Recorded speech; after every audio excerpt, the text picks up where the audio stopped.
What's up, everybody? What is a game that you do not like, but everyone else does like? Stick around, that and more coming right up.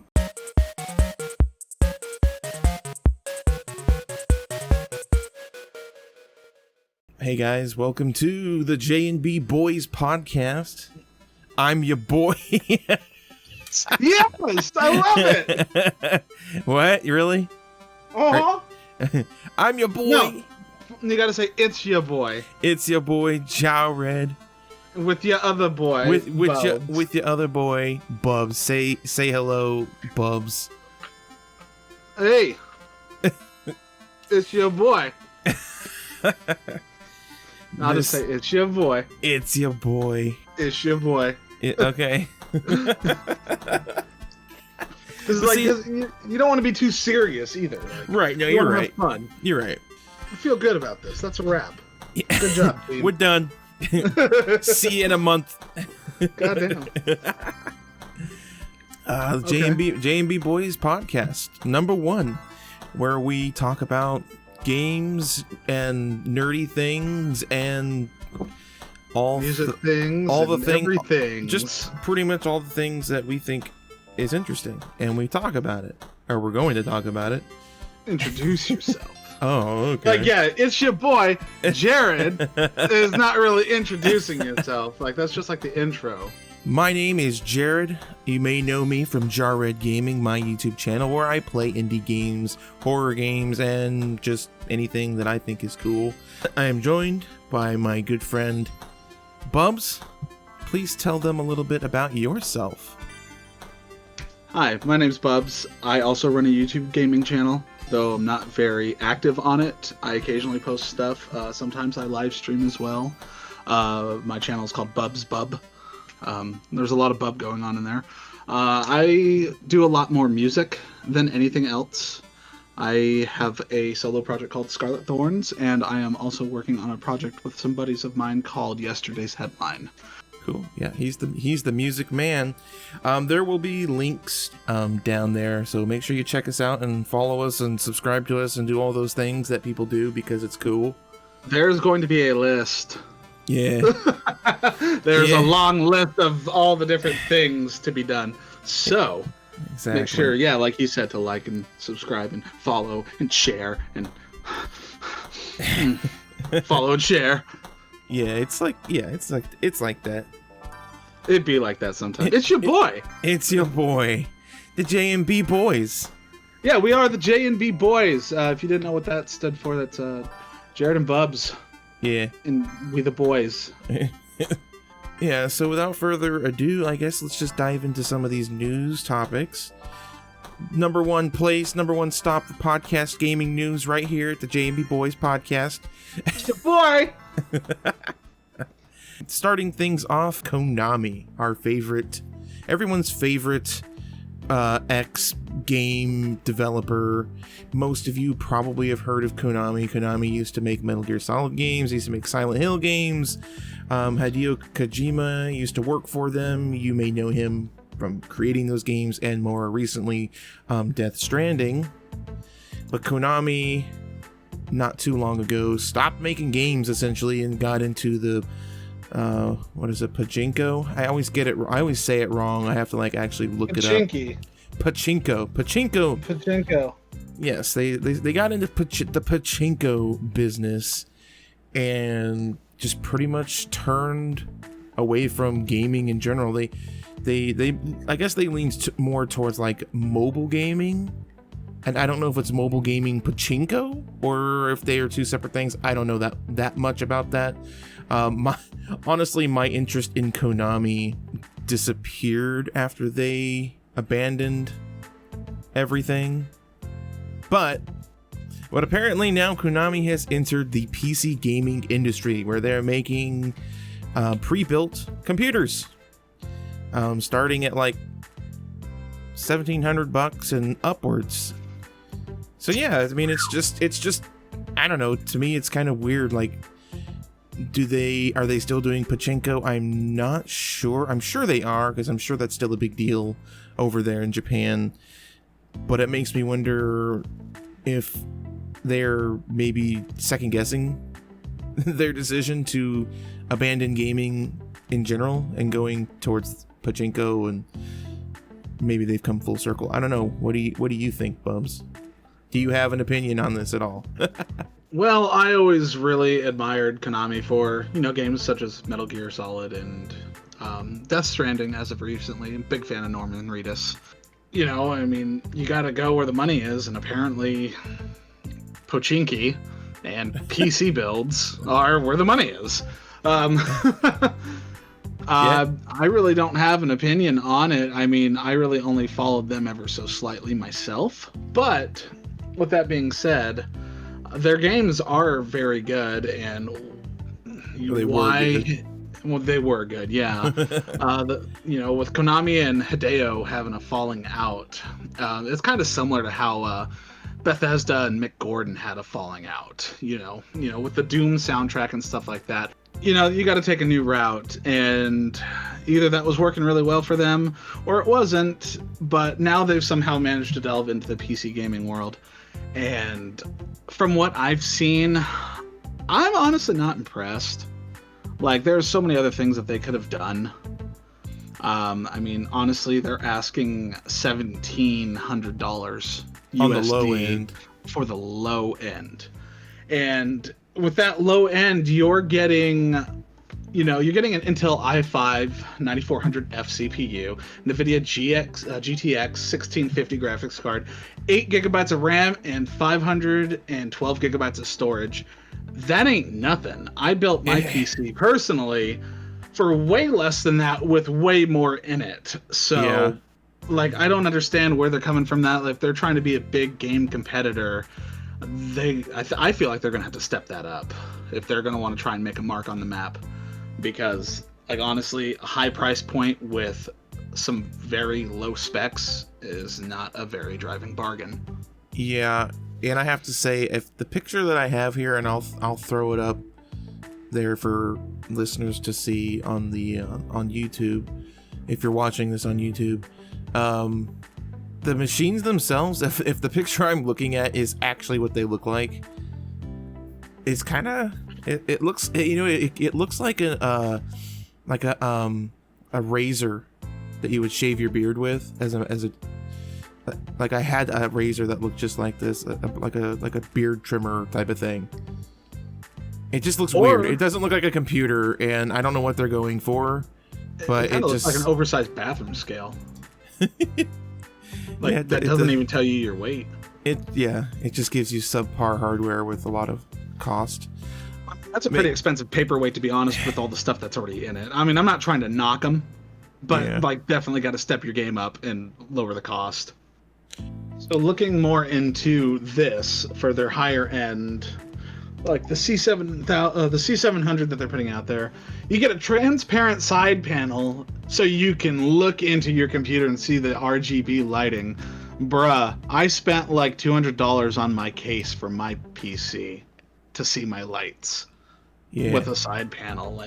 I guess I don't really understand why the driving cost is so high, aside from the fact that they are making them as a company and reselling them as already built computers, as opposed to building one yourself. But even Dell, for a decent computer, I feel like maybe not for gaming, but a really decent Dell or even an HP isn't going to run you that much. Now, you might not be able to play a lot of games on lower end HP or Dell or whatever, but that's not what they're meant for. But honestly, gaming computers, you can build decent ones that can run a lot of stuff, from my experience, for under what they're asking for their baseline. Normally if you build a computer yourself, you are going to spend less money than getting it pre-built, because you're essentially paying for the convenience as well. Right, but I don't think that convenience should be a $500 to $600 upcharge for something that takes them probably an hour to put together. You're also buying the name. I imagine the Konami name. It is what it is, but it still has a history, and everyone, if you're a gamer, you probably have heard of Konami at one point or another. But right, that makes sense. It's interesting, to say the least. Am I gonna buy one? No. Am I gonna knock somebody for buying one? No. Right. Yeah. I'm definitely. I built my computer as well, and I will never buy a pre-made or pre-built computer. That's just not for me. You know what is for me though? What's that? That Netflix is looking into making a Splinter Cell television series. I had heard about that. Oh. I am a very big fan of Splinter Cell myself. Same. I played a lot of their games growing up as a kid. Chaos Theory, baby. Xbox. All the way was the best one in my opinion. I think the last one I played was like Double Agent. I never really delved into the Xbox 360 or PlayStation 3 variants of them, but like it was all the old Xboxes. But it was always like a really good game. Tom Clancy's does a fantastic job with almost all of their games, but the Splinter Cell, it definitely had a lot more of a different take on what you were doing as opposed to like say Rainbow Six.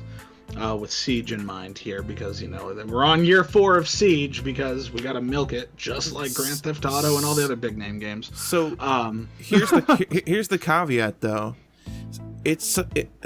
From what I'm reading, it's going to be an animated adaptation.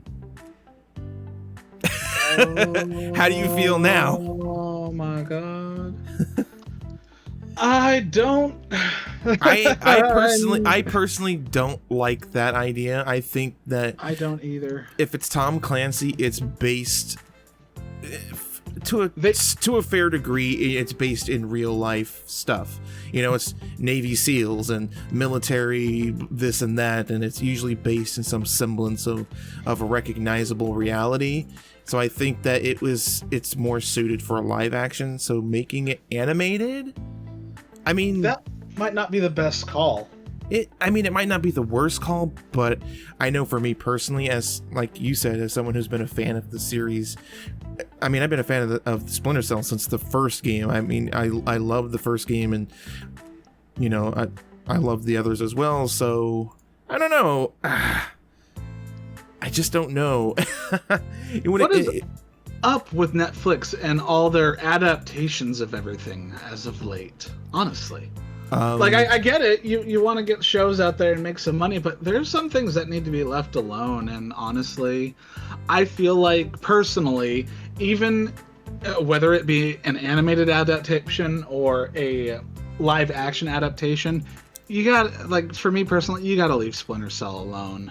Like that belongs in the game world, and it doesn't need to go any further than that, in my opinion. You need to immerse yourself in the game that tells the stories, or hell, even go pick up one of the books. It's like most of the games are based off of these books, and me personally, I'm not a big fan of reading. I like to see what I'm looking at. Like I like to use my imagination sometimes, yes, but I get bored with books. I gotta have something that's lighty and flashy and actiony and all that. You need something shiny. I need to find that shiny coin that's at the bottom of the well. Now, what if I told you that it was being the person who was overseeing the project is the writer Derek Kolstad, who was the writer for John Wick? Okay, well that changes things a little bit. This is a roller coaster of a story. It's like Splinter Cell, high, animated, not so high. John Wick, high. It's like, I'm gonna sit on the fence on this. I'm not gonna say that it's a good idea or a bad idea. I'm gonna say that it's probably still not going to be for me. Don't get me wrong, John Wick was a fantastic trilogy. But yeah, no, I keep my games where my games go. At one point there was talks years ago about how they were gonna turn Halo into a movie or Gears of War into a movie, and it's like, don't do that. Leave it alone. Well, it doesn't help that traditionally an adaptation from a video game to whether it's TV or cinema movies has never been successful. At least in my opinion. Look at Sonic. I haven't seen Sonic, to be perfectly honest. I haven't either, but it looks awful. But I think everyone can bring up Super Mario Brothers as a perfect example, and then everything since then, honestly, in my opinion. However, my only thing. The only saving grace, I think, and I don't know if you've seen it, is The Witcher. I haven't seen The Witcher. No, I'm not big on TV and movies these days anymore. Fair enough. I have seen The Witcher, and I can tell you right now, The Witcher's probably why Netflix is delving more into adaptations, because what does it say here?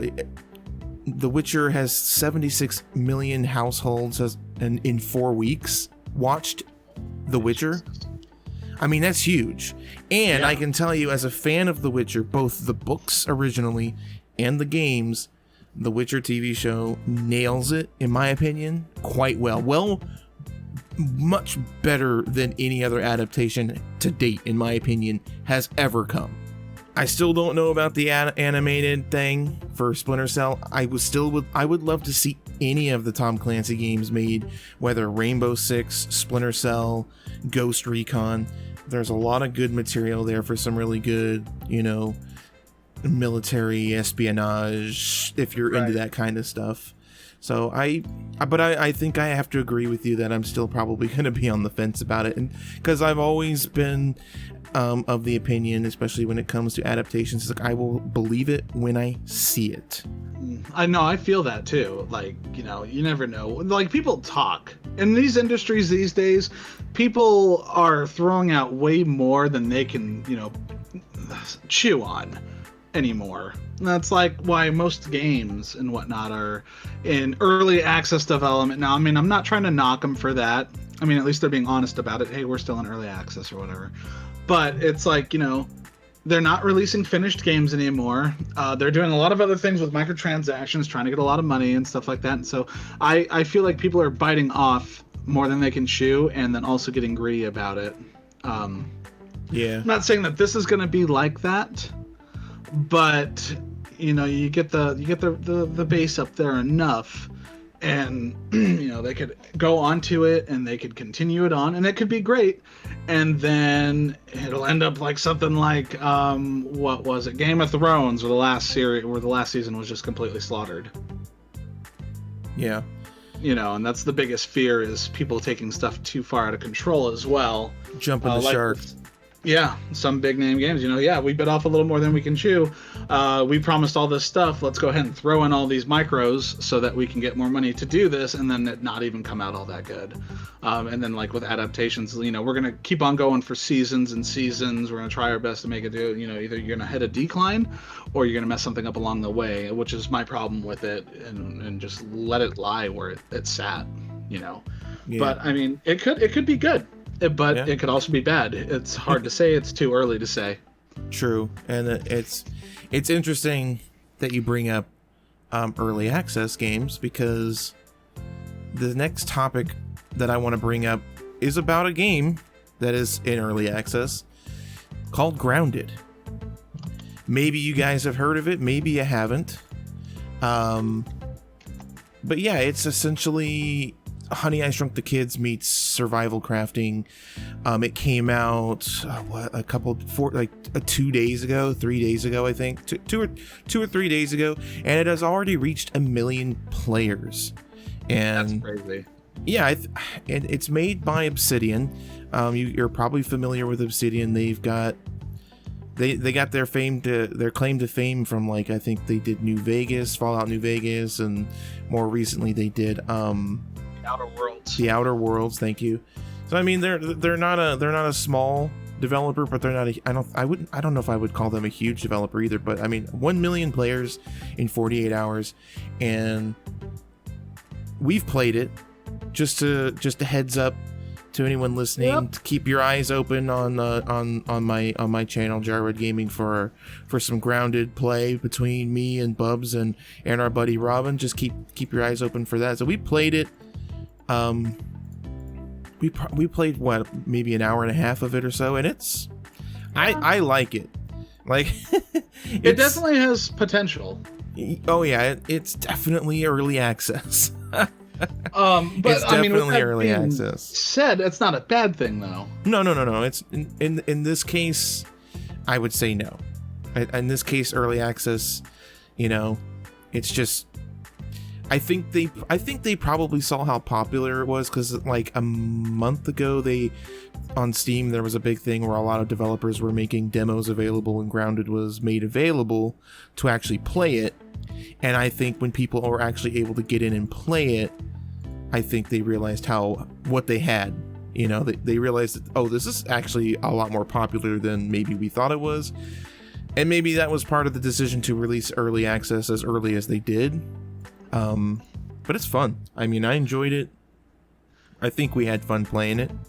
I'm definitely, and now this isn't to knock any other games that we've played, but like 7 Days to Die, I'm really hoping that this doesn't turn out to be something similar to that, where we're going to be sitting in early access for like 10 years and getting a new update every year, whatever. They've promised monthly updates, or maybe not promised, but they've talked about it. Yeah, I don't think that's going to happen. Obsidian. Yeah, I think Obsidian's bigger, because 7 Days to Die is like, what, 2 people? It's like 2 or 3 people. Obsidian's at least a studio, like a full-on developer studio. You know, they've worked with Bethesda, you know, so they're that's what I'm saying. They're not super small, they're not super big, but, you know, I think there's enough people working there. And I think they already have an update planned already. They've already announced that they have an update coming here pretty soon, so... It's always my big fear with game preview, like on Xbox or like early access, though. The thing that worries me is that either the game's gonna lose traction and people are gonna fall off the wagon and they're not gonna update it anymore and get it into the actual full game stage, or they're just gonna go on with it forever being an early access. And I know with Obsidian being a big company, you know, considering, you know, they had a hand in New Vegas and The Outer Worlds, which, by the way, is another fantastic game. I have faith in them. I still haven't played it. I played a little bit of it. It's not bad. It's pretty good. It's, you know, your typical RPG style. Yeah. I mean, I like it, but it's not something I'm going to sit down and play for hours, personally. Fair enough. But my high hopes for this is that it turns out well, because it is a fun game. Once you figure out how everything works, just like with any survival game or any game in general, once you figure out how things work and you get the building aspects and the adventuring aspects and the fighting down, you know, I think it'll be a pretty solid game. Yeah, and I can say, as someone who played the demo solo and then playing with friends, this is a game for playing with friends. You don't have to. It's not one of those games like, if you play by yourself, you will be slaughtered constantly, because it's designed to be played with people. You can play it solo. Like, when I played it solo, I did just fine, but it's so much more fun playing with people and having just...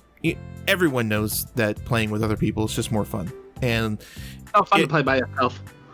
I mean, it is fun to play by yourself still, but it's just more fun to play with people. And I can say that one of the things that irritates me the most about games like this that come out is when they don't offer multiplayer.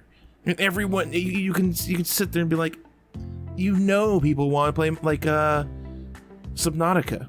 Why would they not add that game is screaming. That's a great example. Because that game is fantastic. It's such a good game, and I so badly want to play it with like you or Robin, but I can't unless I mod it. And the mod that I looked up for it is very unstable, you know, because the game was not designed for that.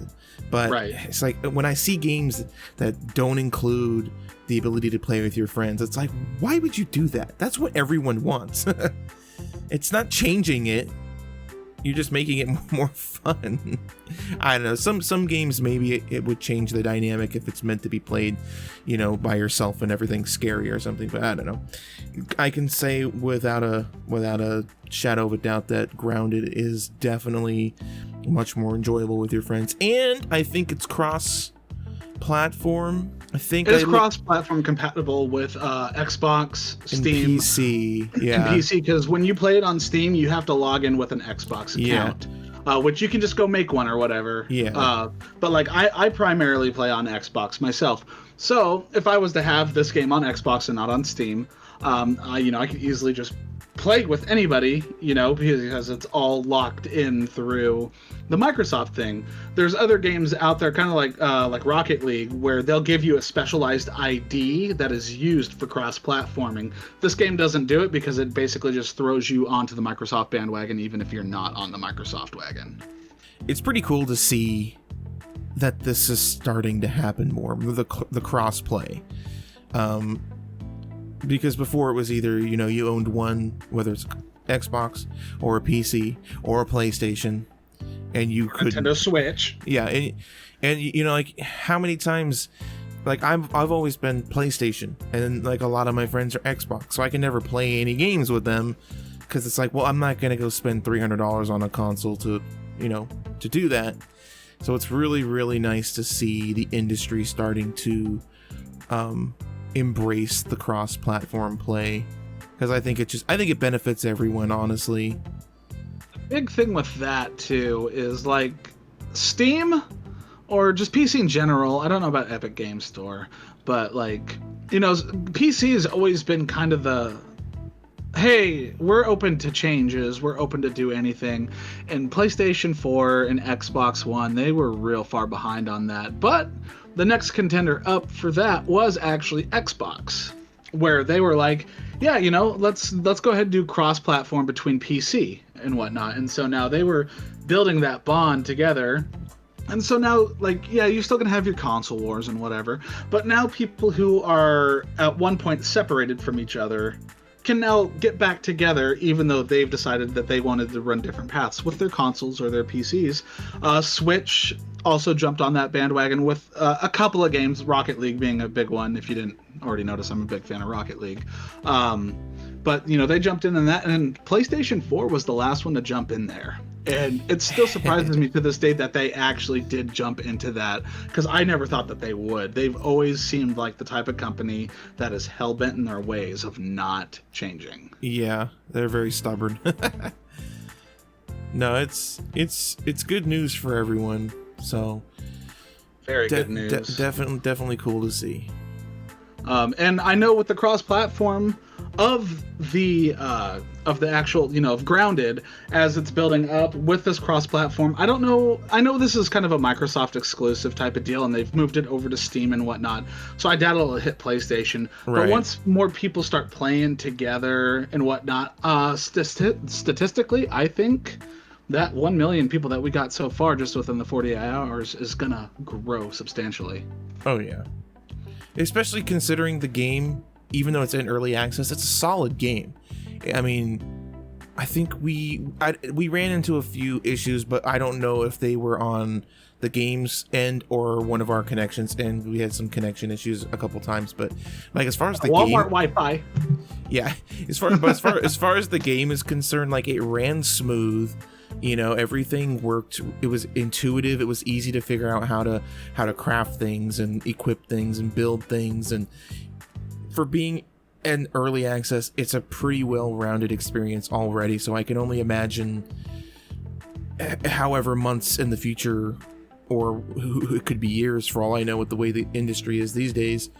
Like you said, with 7 Days to Die, sometimes early access could mean years. But regardless, looking forward to see where the game goes, how it grows, and how much better it's going to be. I think we got a good game here, a good treat. Statistically showing as well, it's got nowhere but up to go from here. Like, honestly, it's been great. And speaking of statistics, which brings us to the next target or topic, some crazy statistics from Ghost of Tsushima. Yeah. You know how many foxes have been pet? Or how many times the foxes have been pet? Before we dive into that, maybe someone doesn't know what Ghost of Tsushima is. Maybe that one person who lives under a rock on the moon has never heard of Ghost of Tsushima. Hey, don't talk about me that way. I know I hide for 2 months at a time, but dang. No, I'm saying that way sarcastically, because I think I don't have the the reference up, but it was one of the fastest selling games on PlayStation like ever. So that's what that's why I'm being sarcastic, because like most people know what this game is. I have it and I've only played a little bit of it. Unfortunately, I haven't had time. It's an awesome game. You're a samurai. If you like samurais, check it out. Foxes, back on my topic of the foxes. What about foxes in Ghost of Tsushima? Well, it's not Star Fox, which again is another one of my favorite games. If you go on my channel Bubbz, you will see at least 2 or 3 long videos of me playing the game. Yeah, but Ghost of Tsushima, pardon my English, it's awful. Yeah. Foxes. The foxes in the game have been petted almost 10 million times. Wow. That's our headliner. Like, honestly, like... That's a lot of foxes. I know what... Yeah, when I played Red Dead Redemption, I pet every single doggo I could. Right, I think... But I don't think everybody did that. Well, any self-respecting person did. No. Just kidding. And so this 10 million pets to the foxes is within the first 10 days since their launch of the game. That's crazy that people are spending that much time. How are you supposed to, get the game done and over with and beat it and enjoy the story when you're too busy petting the furry fox? Well, to be fair, the foxes do serve, like, they lead you to secret things.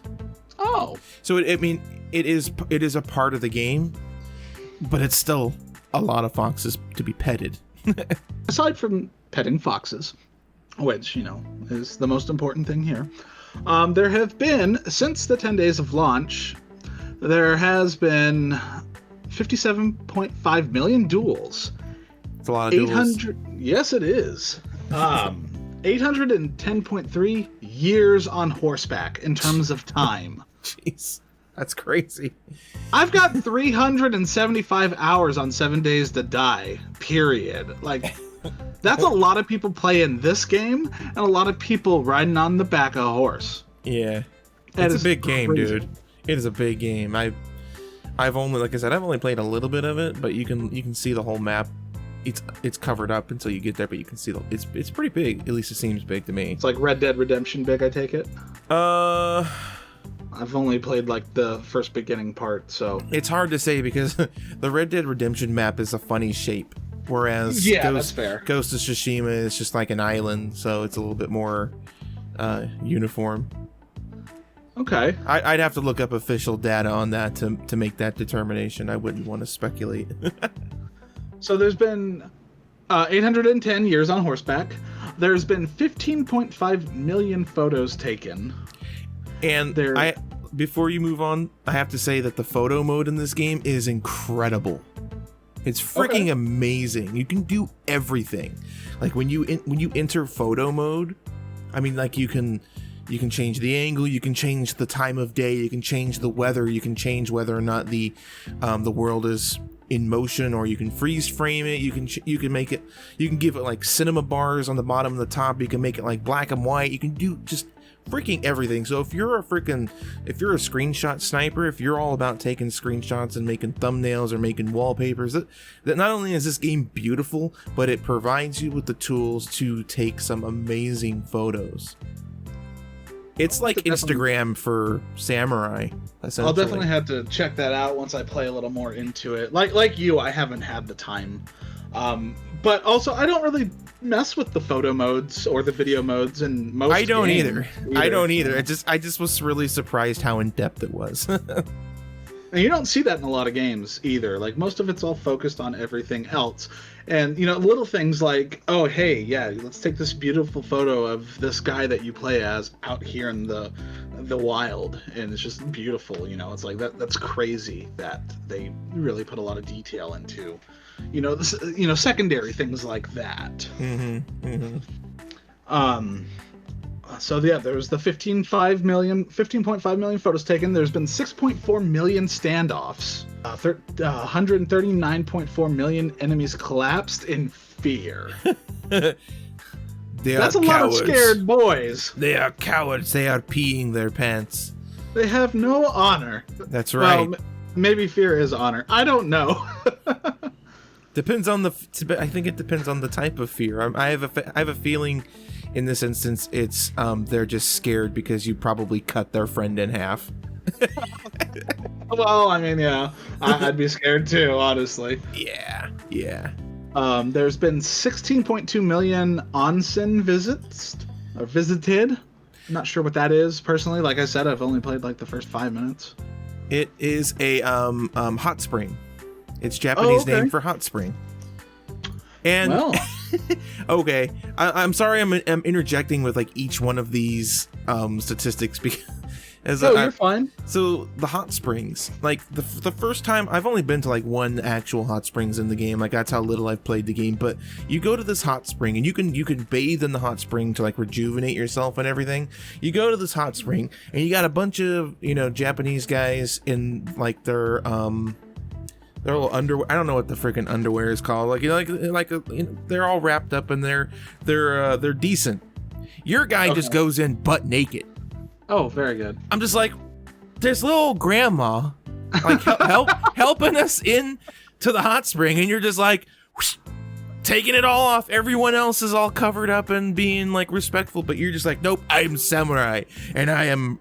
You're also, I think. Well, I'm not gonna spoil anything. I am samurai. I don't need to be covered. There's my schlong. You don't actually see no schlong as far as I know, though. But you see bare ass. That definitely reminds me of my time at LA Fitness when I was, 19 or 20. Yeah, there's a lot of people who just go into the sauna without any clothing on. And that immediately makes me leave because now I am uncomfortable. I could have seen that story going any number of directions. And that is what I wanted you to think. Anyways, back on the topic here of the statistics, there's been 28.1 million flute songs played. Again, my English is awful. I apologize. That's a lot of flute songs. There's been 14.2 million haikus written. Yep, and that's actually the haikus is actually I found it to be really unique.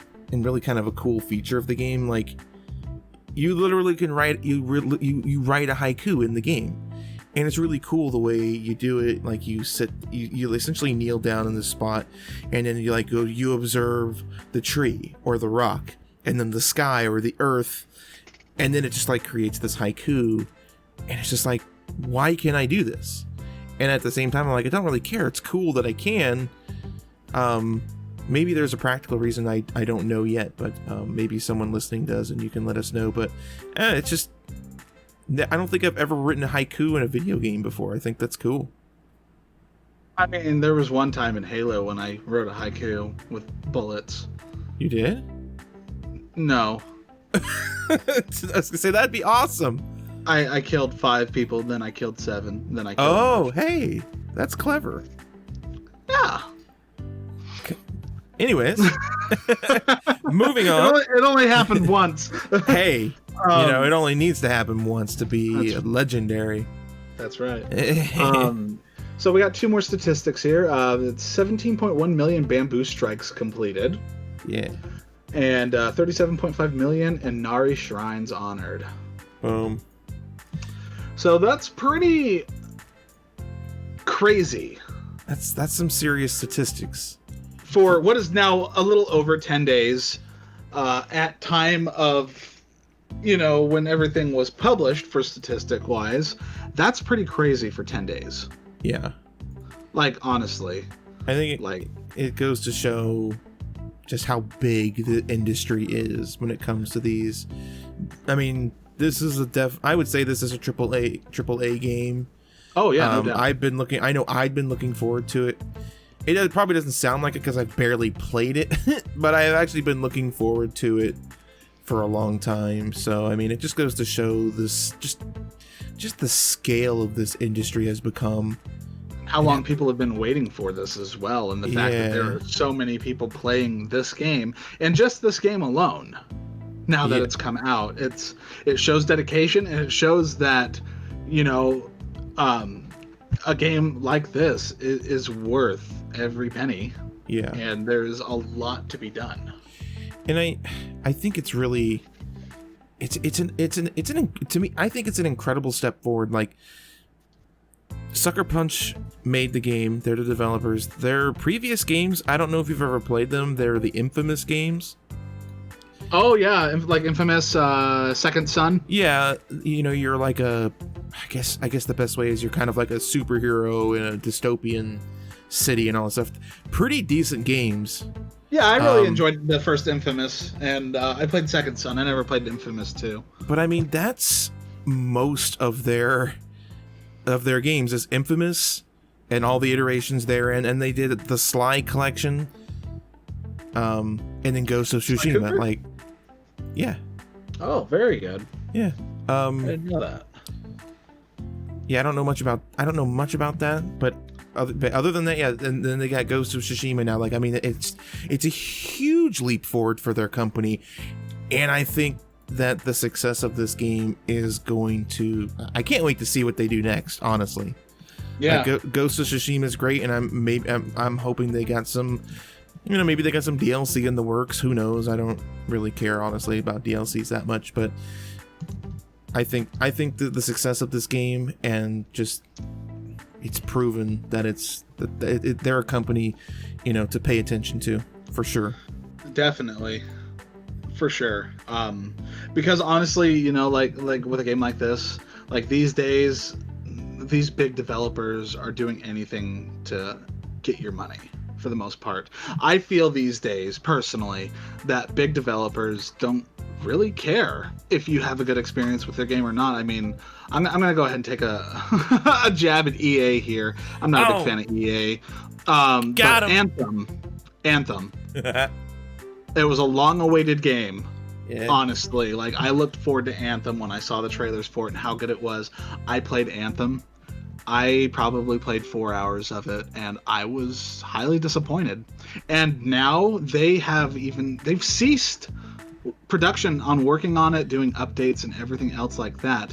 I mean, another company I could like easily say would be like Hello Games, but unlike EA, Hello Games actually came back to their game a year later and has been updating it constantly ever since. Yeah, that game's changed incredibly. No Man's Sky is amazing. Anthem. Yeah. It's fun for the first 4 hours, but yeah, I don't waste $60 on it. I could have swore I saw something about Anthem recently. I know I didn't. I stopped following that game after, you know, I got bored with it. Yeah, it was a news thing. Yeah, a day ago, Anthem update reveals some changes coming with they're redesigning the game. Oh, great. At least that's what I'm reading here right now.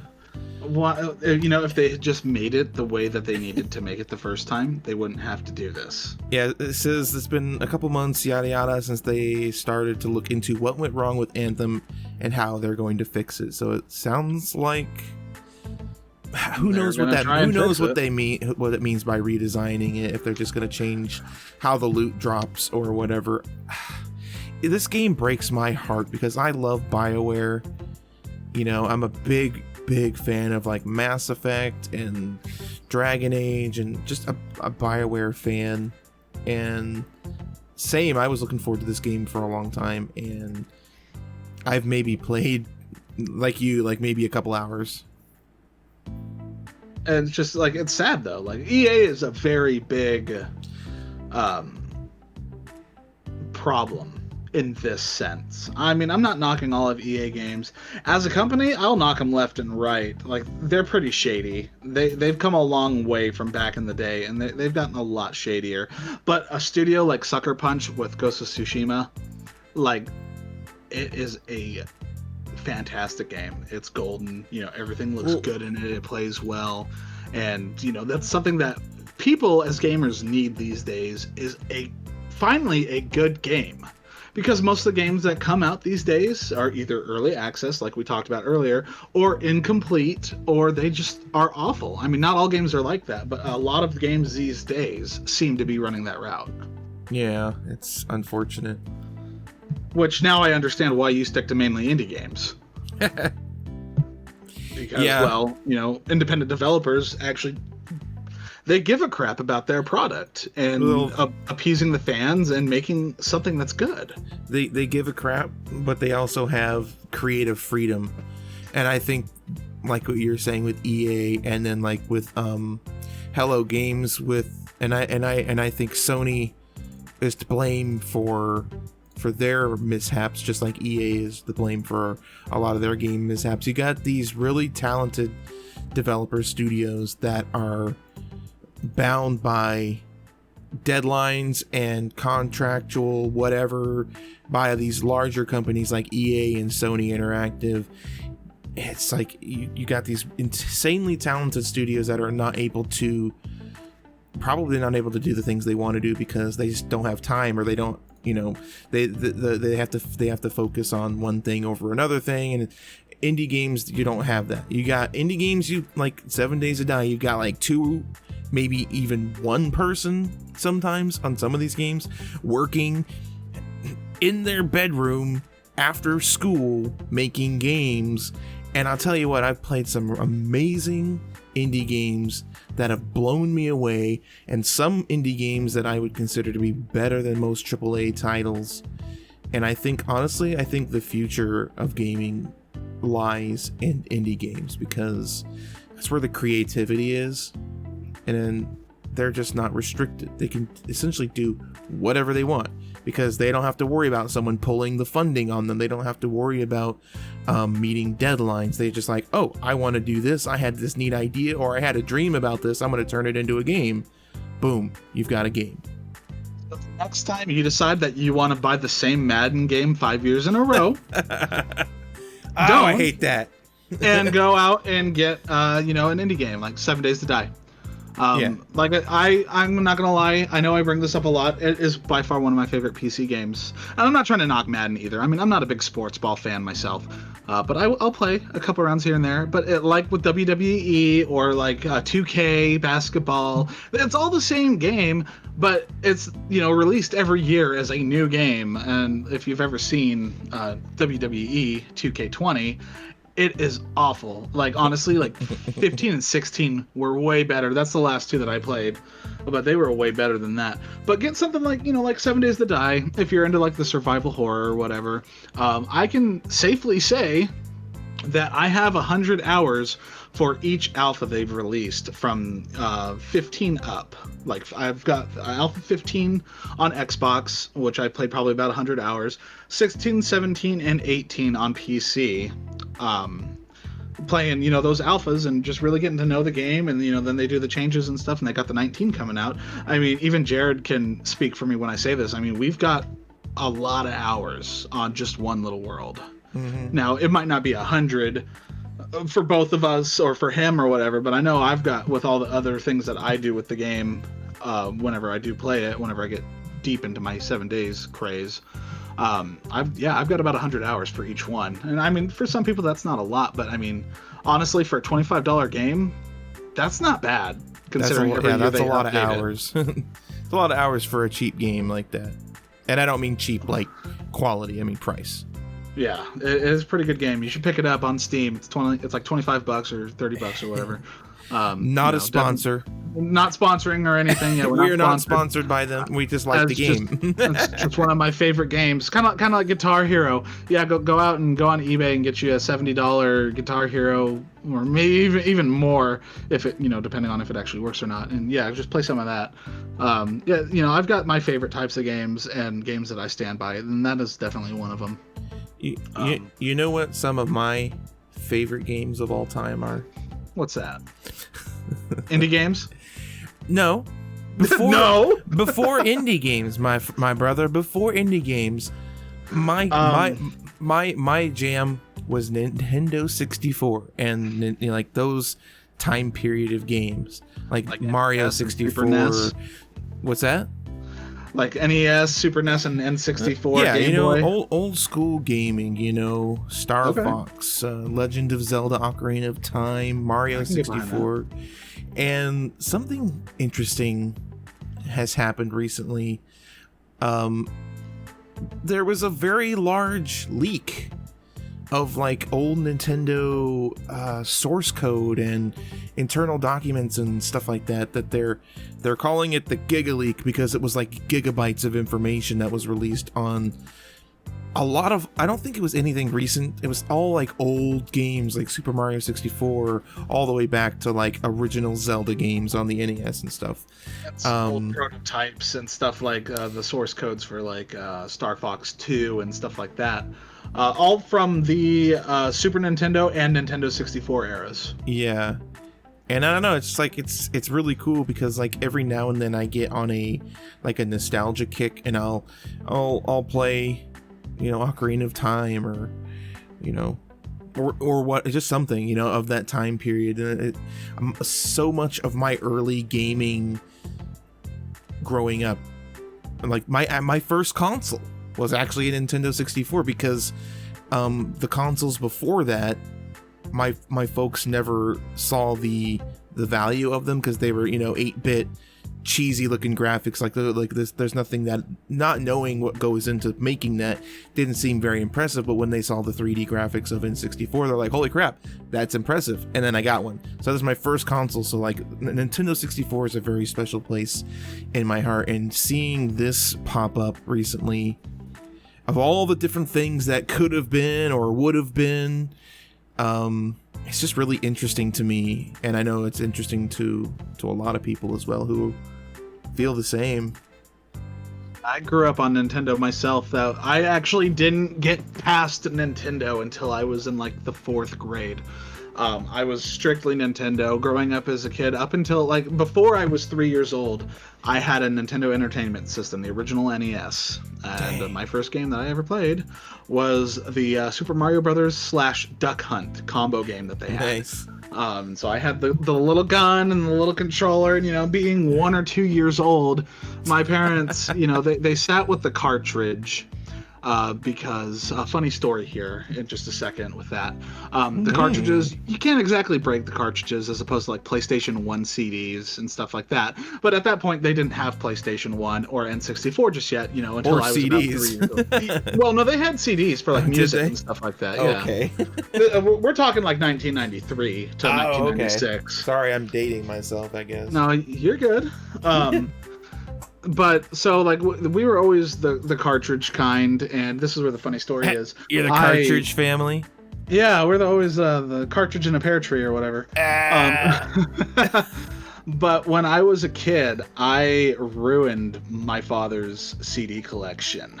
Ooh. Of all his music from like, you know, the 70s and 80s and stuff like that. Even a favorite band of mine, Alice in Chains. I took all the CDs he had for Alice in Chains, used them as frisbees, freaking broke them in half or whatever, just as a kid. Because, you know, I was, you know, 2 or 3 years old. I was just a hellish little minion of death and destruction. But so my parents were like, yeah, we're not gonna buy him a PlayStation because that, technically, I believe that came out before the N64. Correct me if I'm wrong, of course. But they didn't buy me the PlayStation because they didn't think I was responsible enough for CDs, which I don't blame them because I still have problems holding on to my phone half the time now, anymore, or whatever. But so we always went N64. My first game that I ever had was the day the N64 came out. My parents went out and bought it, and I got Super Mario 64 with it, and the original gray controller that came with it, which, by the way, I still have and use. I still have mine too. Mine is held together with duct tape and glue because the screws have disappeared and the inside bindings for the screws to mount into the actual controller have broken and everything else. That controller has been rebuilt and repieced about 6 or 7 times in my lifetime, and that is the most reliable controller I have. Every other one has sucked. My original gray is the best one, even though it is so damaged and so beaten up. I use that thing to this day. And that control stick, my God, I don't know if yours did, but like mine lost all like elasticity or whatever. It was like this loose stick that, I don't know, it wore out. I used, because most games you had to like rotate that stick. Yeah, you had that stupid rotatey thing like in Mario Party when you had to do the tug of war thing. Oh yeah. And you got blisters in the palm of your hand because it wasn't padded. And yeah, no, mine's done the same thing. I've got a little bit of elasticity left in it, enough to be able to play. the games and whatnot. But I mean, that's about all you can hope for That's something fun. that is, you know, upwards of 20 plus years. Yeah, yeah. But yeah, no. So I grew up with the Nintendo, with Mario and Star Fox and all that stuff being my favorite and whatnot. And so hearing about this personally, I mean, it kind of sucks that all this source code is now out in the open. But at the same time, it's so old that, I mean, the last thing that they did with the old source codes and whatnot, that was literally something that a company did, was for those Super Nintendo remakes that they made that had the built-in games in them. Oh. They released Star Fox 2. They finished it and released it. Or they took the prototype or whatever torrent was running out there on the market of Star Fox 2, which was already unreleased, they put it on that console. So that's the last time anybody gave a crap about all of that. And so now all this is happening all of a sudden, and people are, you know, they're crying about it, or they're, you know, they don't care or whatever. Me personally, I can see it both ways. I mean, it's old enough data that who really does care, because we've moved on so far. But at the same time, that's old classic stuff, and now it's out there for people to do whatever they want to do with it. Which could be a problem, or it could turn out to be something good. Yeah. I find it more fascinating than anything. I think it's interesting to see that, you know, they had originally intended to include Luigi and Mario 64, to the point where they even had a like a 3D model of Luigi created. I find that to be extremely fascinating, because Luigi's always gotten sort of the short end of the stick when it comes to the Mario series, even to this day. You know, and he got shafted in his own game. I'm not gonna lie to you. But I mean, the game was still fun. Luigi's Mansion was pretty baller. I've actually never played any of the Luigi's Mansions. I've never managed to. I think I've maybe played a little bit of the first one for a little bit, but I never got around to it, or I didn't own it. I don't remember, but I've never really played it. That was my first game on the GameCube, was actually Luigi's Mansion. Okay. And I remember having to leave my GameCube on because I didn't have a memory card. Because my parents didn't buy the memory card because it didn't come with it. Oh, the old days when you needed a memory card. You kids listening to this, you'll never know the pain. If you go to the old PlayStation era, you had memory cards and whatnot. And the cool thing about like the N64 was you didn't need a memory card. Until later on years, when they started requiring the controller pack memory card for certain games, or even like the expansion pack for like Majora's Mask or Donkey Kong 64 and stuff like that. But memory was never an issue because everything saved right onto the cartridge, and you could do all the stuff from the cartridge. And then it was when they got into the GameCube era that they kind of hit the par line with like PlayStation and whatnot, and needing, you know, external memory because, well, you can't save data on a disk that's already full. Right. And the technology was increasing. Like the software was developing more advanced, like it was advancing faster than the hardware. So like when you didn't need a lot of space to save playing an old game that, you know, barely had anything to it, you know, later down the road in the lifespan of the N64, when the developers were making, you know, really high-end, quote-unquote high-end games for that console, it's like suddenly the internal stuff wasn't good enough. Like, oh crap, we need to do something about this. We need to make a memory card. We've run out of room, we need a memory card. And then the games got bigger, and they're like, okay, so we're out of computing space. We need an expansion pack to be able to run what's going on in here. Which, the cool thing about that is any of those games that you bought that first came out with that expansion came with that expansion card. I think the games they either cost the same or they were like $5 or $10 more, but those games came with the expansion pack. Yeah, I don't remember. I want to say the first game that I ever played with the expansion pack was Majora's Mask. The first one for me I don't remember if it came with it though. I got Donkey Kong 64. That was the first one, and it did come with it. You know, it was in the box. You're right. That might actually be for the same for me. Now that I'm thinking, I forgot about Donkey Kong. I know, that was like, a good game too.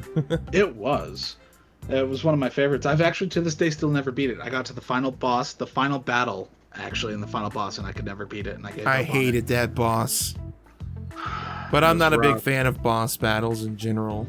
Yeah. Among the Luigi thing, some of the other stuff that's cropped up was apparently a canceled Pokemon MMO, which I think people have been wanting something like that since Pokemon was ever a thing. You know, like a legit MMO, not Pokemon Go. Not that I have anything against Pokemon Go, but I mean, let's stick to legit games. Not Pokemon Go every day. I'm just kidding. I don't. I believe you. No. Yeah, I don't know much about that. I mean, like I said, a lot of this is just. To be fair, I think a lot of this was probably stuff that no one was ever meant to see, you know? Some of this could have been brainstorms. Some of this could have just been, like, ideas put into, like, a physical form to give it, you know, a form so they could visualize it. Most of the stuff was probably never meant to see the light of day. So, I mean, it's fascinating, but on one hand, I guess the best way to say it, it's not canon, if you can use that. In this sense, how dare you? Sorry, I said the C word. You can't say canon. That's not uwu. Oh, okay. But yeah, Pokemon MMO. I mean, it's nice, I guess. I mean, if nothing else, the fans of Pokemon should take away that at least it's something that they've been thinking about doing at one point. So right. it might be something that still happens. So I mean, take some solace in that, I guess. There was some Ocarina of Time stuff, apparently, some early maps of like Kokiri Forest and some other perhaps unused enemies, I think, a baby skeleton to name one. But yeah, just, I mean, again, I think this is just, it's just cut content. If anyone's familiar with games, I mean, there's always cut content, so it doesn't surprise me that some things get made and they get cut. The only thing with back then, as opposed to now, is now we have DLC. As back then, you would have to make a whole new game, or if you played computer games, they made expansion packs for like StarCraft and Diablo and whatnot. Right. But you can't expansion pack, a console game without making a whole entire new game. It was a lot harder back then. To just kind of throw in an update, because you couldn't just update stuff over the internet. Yeah, I don't even think the N64 had the capabilities to connect to any internet. I don't think there was any dial-up internet cable. I mean, there wasn't high-speed internet back then. I mean, maybe there was DSL. The Nintendo 64 disk drive that was only released in Japan, by the way. Yeah. It had the capability for internet, but it was very limited in what it could do. I mean, it wouldn't update games, but you could send a picture to your shorty that you decided to draw out on Mario Paint 64. Damn. Or whatever the hell cool kids did back then. OG. Yeah. I know nothing about it. I mean, I know a lot about the disk drive in terms of like what it was meant for and the games that could have came out on it. And there were a couple games that came out on it, but it never left Japan because it was ultimately a failure. Right.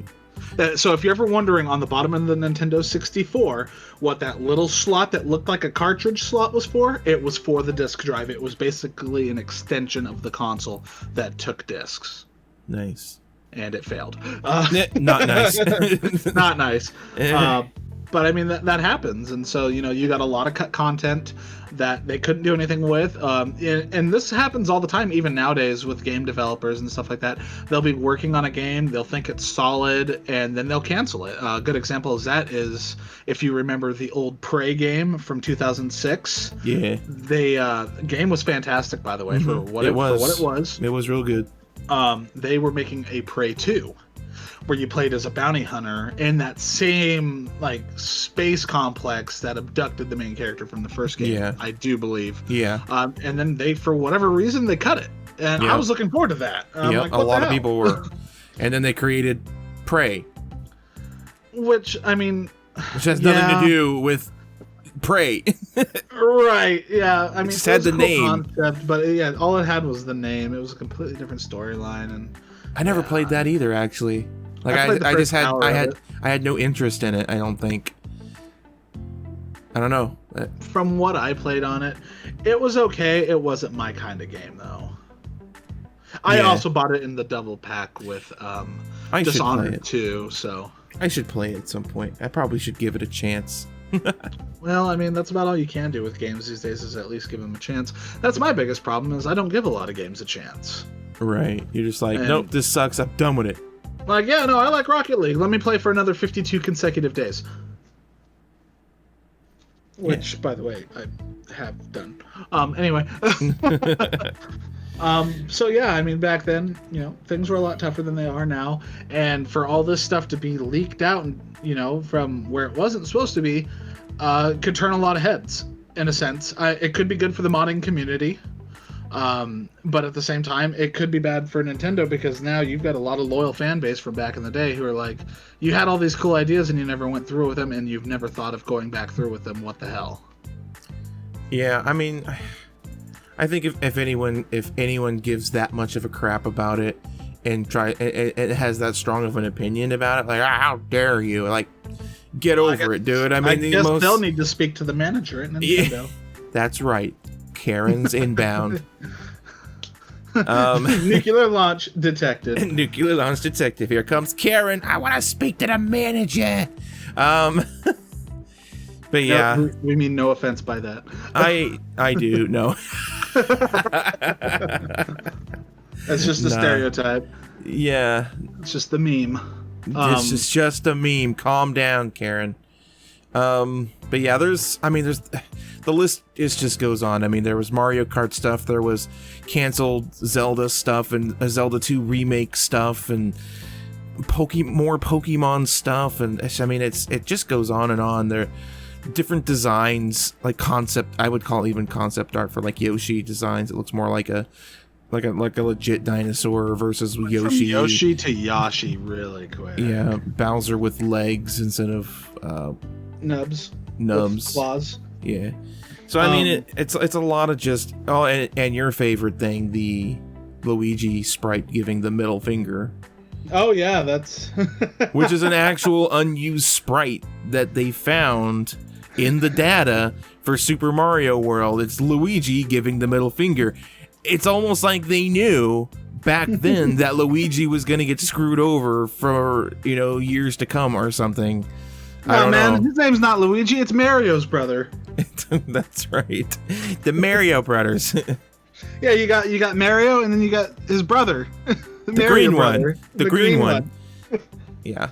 I mean, so I think like I said, to me, this is more just fascinating. It's neat to see, like, this is the minds of the developers, the creativity in motion. Like, this is the stuff that they didn't go with. It's the turning point. Like, Yoshi could have looked like that, but they ended up going with what we know him to look like. It's just, I find it fascinating. I don't see anything negative about it. I don't think that Nintendo should be embarrassed about it either. I don't know. I find it to be kind of interesting, and it's a cool thing. And with all the source codes out there, that could be easier to make like modded games and stuff like that. In terms of not even like actual like cartridge for the consoles, but like with everything going to emulation for the old stuff these days with ROMs and everything else like that, you could really take a game and modify it to make a new game out of it, like the same game but like a new story, which there is something similar to that we've been looking around into, that we've both recently gotten a hold of, which was The Legend of Zelda, The Missing Link, which is a modded Zelda game which was made from the Ocarina of Time engine, and it's meant to tie in the story between the Ocarina of Time and Majora's Mask, and what happened to Link in that time, and what happened to Navi and all that kind of stuff. So maybe be on the lookout for something like that too, coming from one of us, or in discussion later on once we've had a chance to actually play it. But it looks promising from what I've seen in all of it, and that's just part of the power of what you can do with source code. Now, whether or not they got the source code when this leak happened, or they were just working on it and they threw it in as a patch, which is, essentially how we did it and how we got it was a patched version. It definitely opens up the realm of possibilities for making, I'm going to go ahead and use the C word here, non-canon, different types of stories. I know, triggered. Yeah, for real. But it could definitely open up a new realm of possibilities for that older stuff, because to this day, even still, there are a lot of collectors out there who pride themselves with this old gaming technology, and there's a lot of enthusiasts who want to see more of stories that were never led on, like what we were just talking about, for instance, between Majora's Mask and Ocarina of Time. Like, what the hell happened in between that? Well, now we kind of got an uncanon answer that might as well be canon, because it's the only thing we really have to go off of. And in terms of the research I've done, it's really unique because Ocarina of Time and Majora's Mask, I think, is the only Legend of Zelda that is a sequel to another, like a direct sequel. Like, well, there is another one actually. What is it? I don't know. It's Wind Waker to Phantom Hourglass. Okay. Well, they did when they went over to the DS with Phantom Hourglass, or there was one that came after the Wind Waker where you played as that Link and Pirate Tetra. Well, I played Wind Waker, but I didn't play the other one that you bring up. But regardless, okay. Traditionally, the Zelda games, it's like, okay, here's one game, and then the next game takes place like 1,000 years later by the descendants or the reincarnation and versions of those characters. But at the time, anyways, Ocarina of Time to Majora's Mask, it was rare, even though you only had a few games before it, whatever. It was still considered rare to have a direct sequel, so it's intriguing and rather exciting to get a chance, even though it's fan made. So I mean, you take it with a grain of salt, take it for what it is. It's fan made, but it's still like, this is what happened between those. Like, it never explained it. Like, that's all we have to go off of. You ended Ocarina of Time, and then Majora's Mask starts with you in some forest chasing some dude, and it's like, wait a minute, what happened? Right. And that was the big thing too, is because a lot of Majora's Mask had like little bits and pieces of cutscenes from like Ocarina of Time, like you with the princess and all that kind of stuff. And he's having these memories, learning these songs and stuff like that. And it's like, they did combine in, but yeah, there was no center mass for the story. Like, there was no tilting tide to what happened at the end of one that started into the other.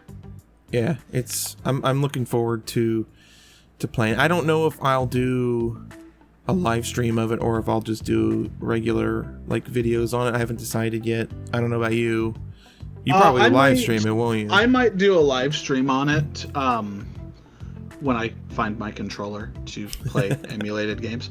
Yeah, I'll probably do a live stream on it myself, and at least for a little bit, see how that's tacking along. And if anything else, I'll try to complete the game, because from the little bits and pieces that I've seen of other people playing it, and I know you won't look at what other people are doing with it because you want to get into the experience yourself. Yeah. Me, I'm a creature of interest. I like to kind of look and see what's going on with something, especially if I don't have access to it right away. And so from what I've seen, it might be a semi-short game, judging by the amount of data that it takes up in terms of like the system data and whatnot. It's smaller on the megabytes than the actual Ocarina of Time, so that definitely tells me that it's going to be a little bit shorter. I don't know. We shall see.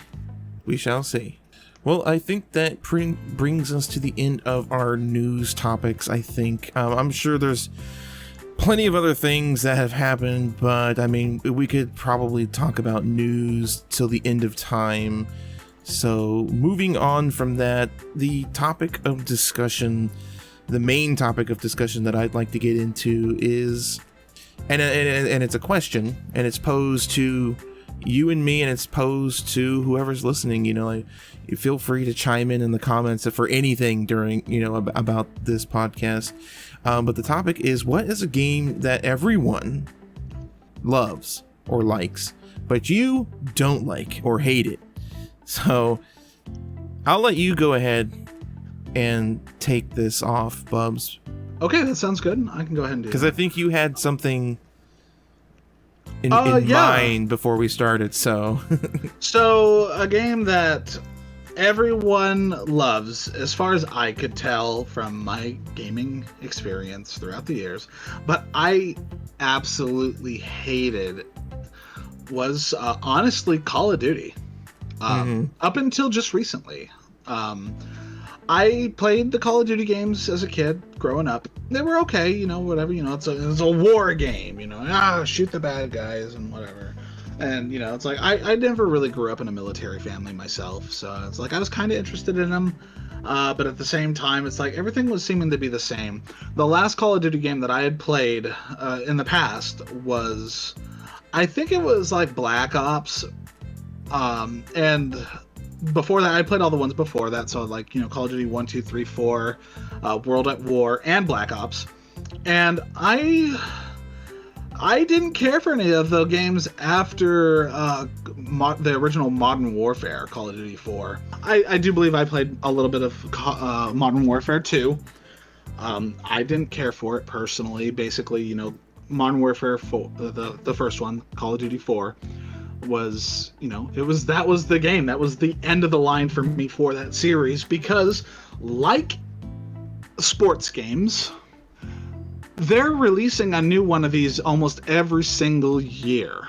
You got World at War, you got Black Ops, you got Modern Warfare 2, you got Black Ops 2, you got Modern Warfare 3, and then you got what was it? Advanced Warfare, Infinity War, excuse me if I'm missing any of them.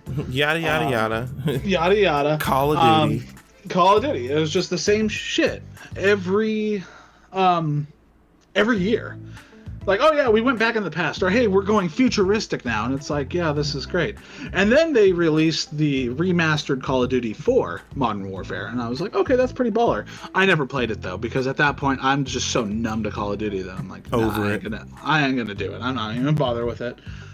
And then they had plans of releasing the remastered Modern Warfare 2, and it's like, okay, so now they're going on a remastering streak, and I'm like, I'm definitely not ever going back to Call of Duty.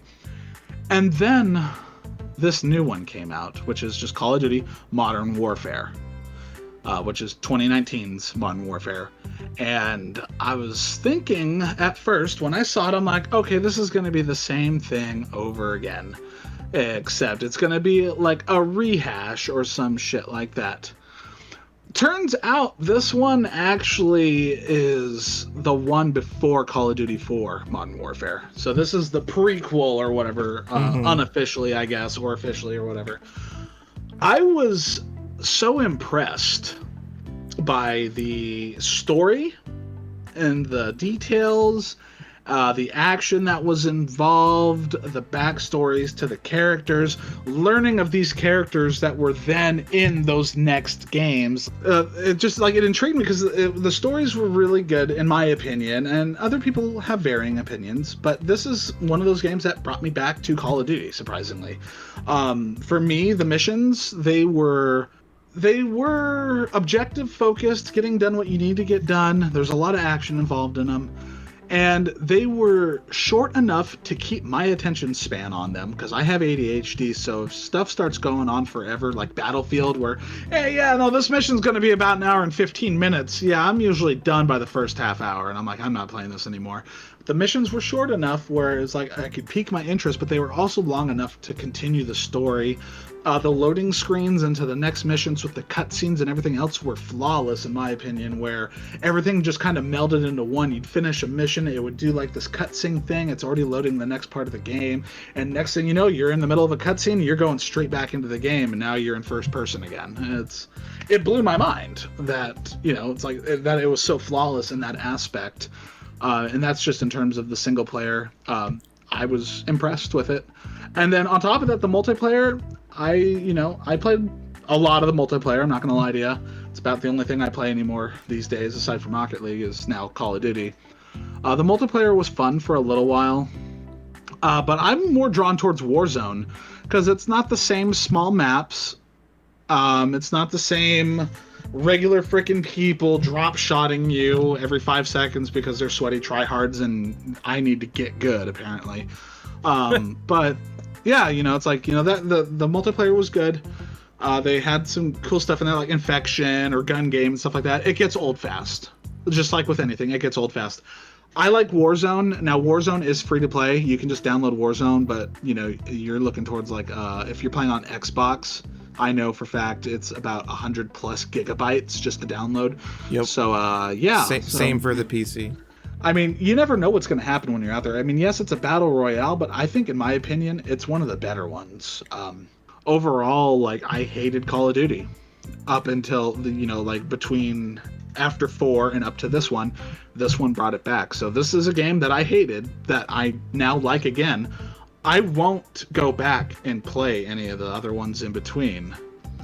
I won't even go back and play like the old Modern Warfare or whatever, or any of the old classic ones. I mean, yeah, they're classic, but I do plan on possibly picking up the next one if they decide what they're going to do with it. I've been hearing rumors of Call of Duty Black Ops Cold War or something like that.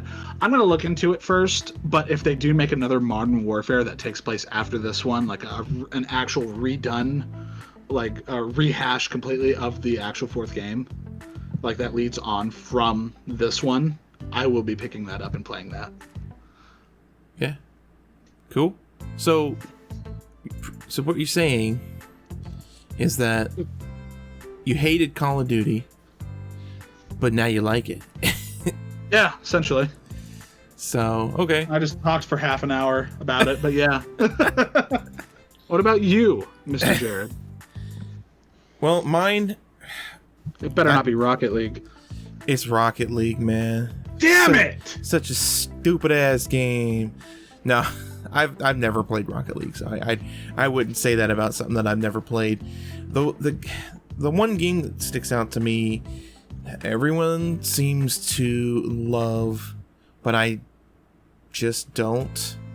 And I hope that no one hates me for saying this, but let's go. Well, I don't know if it will you, because I don't know if you're into. It's Dark Souls. Okay. You know, I feel it. Everyone loves it.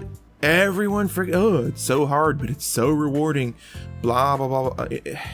I played it, and to be fair, this is probably another game that I need to give another chance to. I played it one time, way back, and like from starting the game, like I went into one area and I was just getting wrecked. And it's like the beginning area, and I'm like, why? The beginning area should be telling me how to play the game. Like I was like so brainwashed on like tutorial, like, you know, you start the game, you get a tutorial, but Dark Souls obviously is known not for doing that.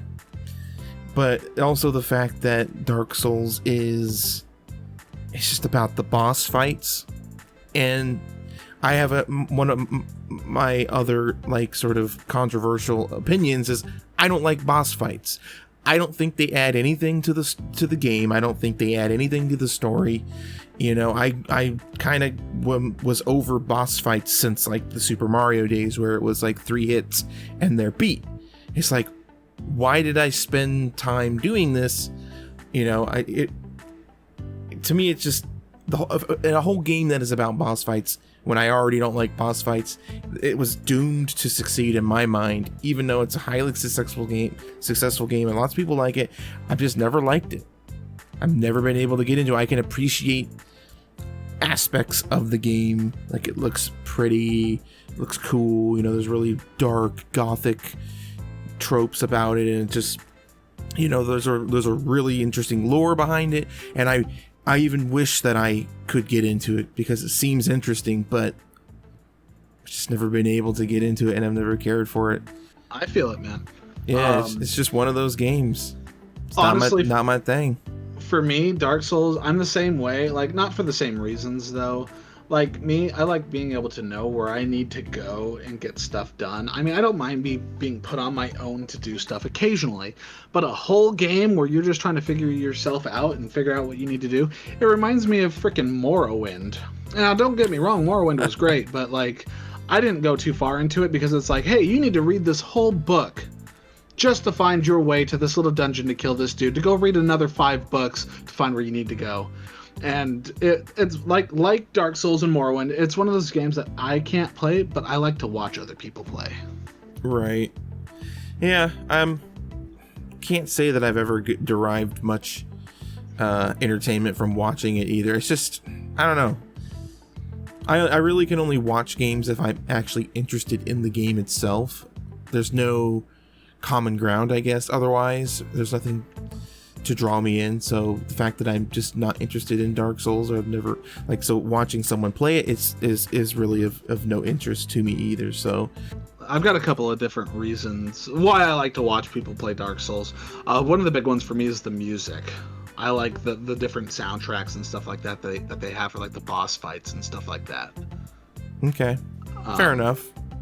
And then just watching how skillful other people are compared to me and my little 3 damage broken sword. But see, for me, I never attributed the ability to identify a boss's routine patterns and being able to exploit them. I don't attribute that to talent or skill. It's just patience. I mean, all you have to do is he sidesteps after he swings, and then he does a super jump and a backflip, and at that time, I have to roll to the right and then roll to the left, and I'll miss his sweep attack, and then I just keep doing that over and over again until the boss is dead. It's I'm sorry, to me, and I mean, what skill in a video game, honestly? That's a topic of itself, but right. To me, the ability to identify those patterns is not a skill. It's just patience. And to me, that's just, it's impressive to the point that, wow, you have probably played this game for 200 hours in order to progress as far as you have. But it's just but is that skill? It's just patience. That's just the way I feel. I'm probably going to get hate for saying it, but it's just how I feel. I'm sorry. Well, you can't. Not everybody's gonna like what you have to say. It's just like with anything else. Not true. Okay. Everyone loves everything that I say, all the time, right, guys? Help me out here, guys. In the comments, tell me I'm right. It's your boy. It's your boy. And with that, I think, unless you have anything you want to add to anything we've talked about, I think we've come to the end of all of my semi-half-ass prepared information. No, I've got nothing. If you liked this, make sure you like and subscribe, and you don't have to ring the bell. You can if you want. I'm not going to force you. You ring that bell. You ring it, and you ring it good. Okay. As he said, go ahead and ring the bell real good. But like and subscribe if you like what we got here. We plan on doing more of this. If you're, for whatever reason, not subscribed to Jar Red already, go ahead and do that.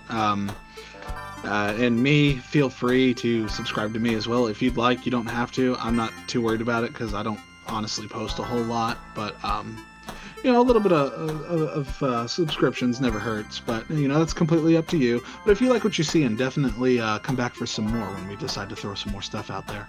Yeah, and there'll be links to pretty much everything we've covered in the description and whatnot. So if you want to read up more than what we talked about, those links will be there for you, as well as all the links to all, not just our YouTube, but all of our whatever social medias that we use, whether it's Facebook, Instagrams. I know Bubbz has got some Spotify stuff, MySpace. Yeah. I don't have that anymore. He's still got the MySpace, apparently. Nobody ever leaves me comments on my profile anymore. It's really sad. So if you guys can somehow manage to find my MySpace, leave me a comment, and I'll eventually read it in 3 years when I go back into it. His page song is a Britney Spears song. You weren't supposed to tell anybody that. Damn it! What have I done? Cat's out of the bag. No, but this was a lot of fun, and leave some comments down there for us, guys. What you liked, what you didn't like, what you'd like to hear, topics you want us to discuss, anything. Honestly, let us know. That's what that section down there is for, is direct communication with us. So anything you guys feel free to share or ask, please do. So with that being said, this has been the JnB Boiz Podcast. We're your boys. It's your boys. It's your boys, Jar Red and Bubbz. So we'll see you guys in the next podcast. Bye. Bye.